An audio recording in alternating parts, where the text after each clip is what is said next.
What's happening, sports fans, and welcome to another edition of the Robert Ford Sports Minute here on this Wednesday night. I took a couple of days off from the Robert Ford Sports Minute, but I'm back tonight and in the studio here in Las Vegas.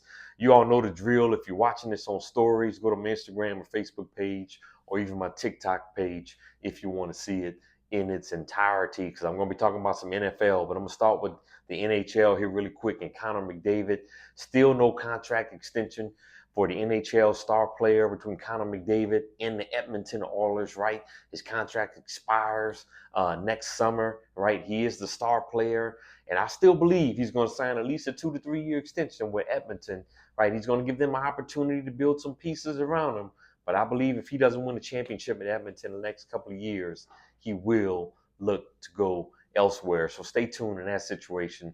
Let's move over to the NBA. Training camp starting in a couple of weeks in the NBA, right? Hard to believe that that's happening this soon already. And you all know I'm a big basketball fan, so I can't wait. And look, my top 5 teams going into the NBA season right now, I'm going to go number 1, OKC. They're the defending champs. They didn't really make any major offseason moves, and they didn't have to, right? They got the MVP, SGA, Shea Gilgeous-Alexander, I'm sorry. All right, can get to the rack with ease, can get to the foul line with ease. He always plays under control. Phenomenal basketball player on both ends of the floor. And then OKC's got 2 elite defenders, Jalen Williams and Chet Holmgren, right? And their offensive games are still growing. And the thing about Chet Holmgren and Jalen Williams, I keep saying, they add extra possessions for OKC. With their blocks and steals and what they do on the defensive end, they give their team 10 to 15 extra possessions a game, and it's hard to beat an opponent in basketball when the team is getting that many extra possessions. So OKC is still number 1 in my book. Cleveland Cavaliers number 2, one of the best starting fives in the NBA. Evan Mobley bulked up this offseason, right? They still got Jared Allen, one of the best defensive centers in the game, right? One of the best backcourts in the game, and Darius Garland and Donovan Mitchell. Now, Donovan Mitchell hasn't got past the second round of the playoffs yet, but I like some of the pieces that Cleveland quietly did this offseason, getting Lonzo Ball to give them some more depth. When he's healthy, he's a defensive stopper and a really good point guard, right? And then he also had Larry Nance Jr., who's an energy guy, right? Who can play multiple positions in the post. And so I like what they did in the offseason. So maybe this is the year they finally make that jump and get to the NBA Finals. Number 3, the Houston Rockets, adding Kevin Durant alone, right? Now, look, Kevin Durant hasn't been able to get his last 2 franchises over the hump that he's played with, the Brooklyn Nets and the Phoenix Suns. But I believe this might be the right fit, right?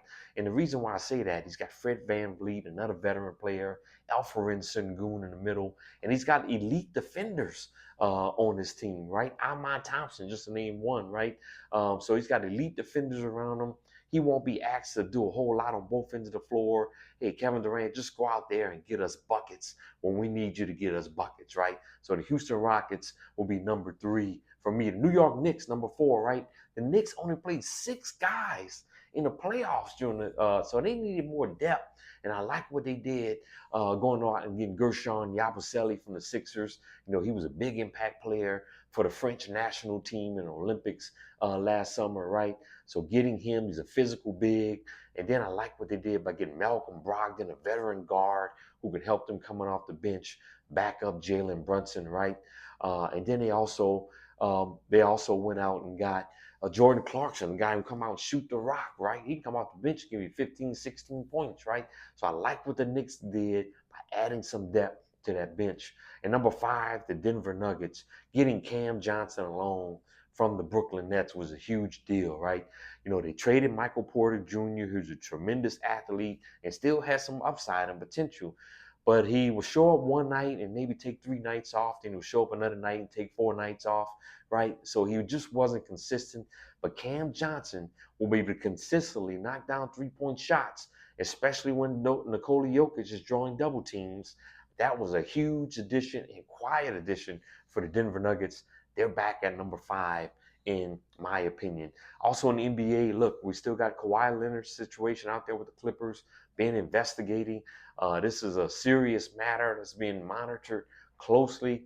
So we're going to see what's going to come out of this situation. A lot of noise about what he was trying to negotiate with the Toronto Raptors as well as with the LA Clippers in the 2019 offseason after he won the title with the Toronto Raptors. So stay tuned to that situation, as this is a major story to follow in the NBA. As promised, I said we're going to talk some NFL real quick. I want 3 games I want to touch on and a couple of players I want to talk about.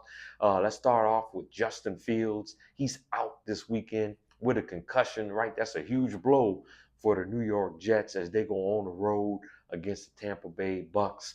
And Tyrod Taylor is going to be starting quarterback for the Jets this weekend in Tampa. Tampa's 2-0 on the road, right? They beat Atlanta, they beat Houston. Baker Mayfield led them on some last-minute drives to win. Now they're at home against a backup quarterback. Tampa will be 3-0 this weekend, and I think they beat the Jets pretty soundly. I think they win by about 13, 14 points this Sunday. Tomorrow night, you got the Dolphins on the road against the Bills. I don't think this game will be close either. I think it'll be another 13, 14 point kind of victory. The Bills and Josh Allen is on a mission. James Cook playing outstanding. That Bills offensive line has been outstanding. And the defense played a lot better this weekend. We'll see if they get Ed Oliver back as well. I'm picking the Bills pretty soundly on tomorrow night. The Washington Commanders, Jaden Daniels is questionable, right? With a knee sprain. He may not practice at the earliest until Friday. But even if he doesn't play, Marcus Mariota, I think, still gets the job done for the Commanders against the Raiders.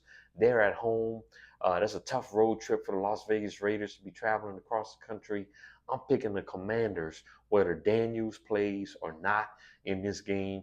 I think it will be competitive. I'm talking about a 7 to 10 point win for the Commanders. All right, everyone, I'm going to wrap this clip. I'll be back in a few days or so. I'll be talking more NFL, college football predictions. So stay tuned. I'll be back and talk to you very soon. Y'all have an amazing night and rest of the week.